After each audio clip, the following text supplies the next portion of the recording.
This is TWiT. Apple's acting like they won. Epic's acting like they lost. But I don't know. I think Apple might be just kind of, rubbing it and walking it off, not admitting the wound. On Friday, this is in the lawsuit between Epic, the creators of the Fortnite game, and Apple. Epic really set this up when they decided to offer digital goods in the Fortnite game on iPhones and iPads through the Epic Store, not through the Apple Store. Apple said, "You can't do that. You can't do that." Epic said, "Watch us." Apple said, "Watch this," and not kicked them out of the store. And Epic said, "We were ready for that," and sued.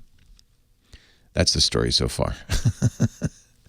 Epic said Apple is acting like a monopoly. And, they're not a monopoly, but if you're using an iPhone, they're a monopoly. It's the only place you can get apps for the iPhone is in the App Store, right?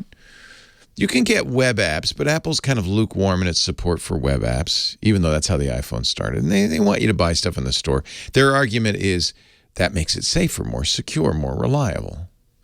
That's the argument they presented to the court. Judge Yvonne Gonzalez-Rogers, who is pretty smart, she's a U.S. District Court judge, pretty smart, said, "No, yeah, you're right. Apple's not a monopoly. Apple, you win that one." Epic said, "Oh." And they said, and Epic, you have to pay your court costs. Apple, you have to pay your court costs. That's a split. But here's the interesting ruling, an injunction saying Apple could no longer block third-party applications from putting pointers in their apps to outside the App Store. A little chink in Apple's armor.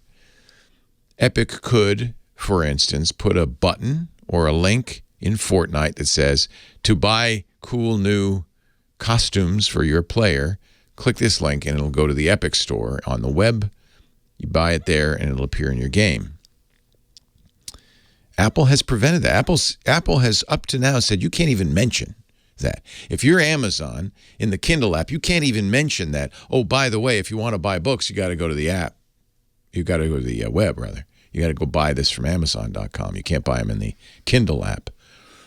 They've said to Netflix, you can't, tell people to go subscribe to Netflix on the web. That not allowed, Apple says. You have to just let them buy it on the app. And we get and this is the whole point. We get 30% of that.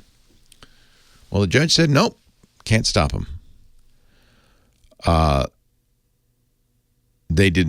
judge did not say you have to put other people's app stores on there. You don't have to they didn't change the fees. It's still 30%. The judge said you are not a monopoly. Don't worry about that.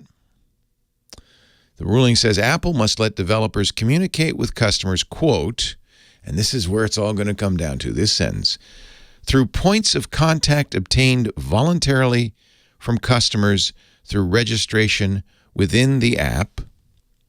So suddenly, and Apple's prevented this, the app will have your email address, which you gave them. Apple said, no, only we can have that. And you cannot prevent apps from having links out to other payment platforms. Now, this is going to be, Apple said, well, we don't know what that means. We're going to have to sit down with the judge and find out. iOS apps can use, quote, buttons, external links, or other calls to action that direct customers to purchasing methods other than Apple's payment system. Ooh, that's going to be interesting. Could cost Apple billions of dollars in lost fees.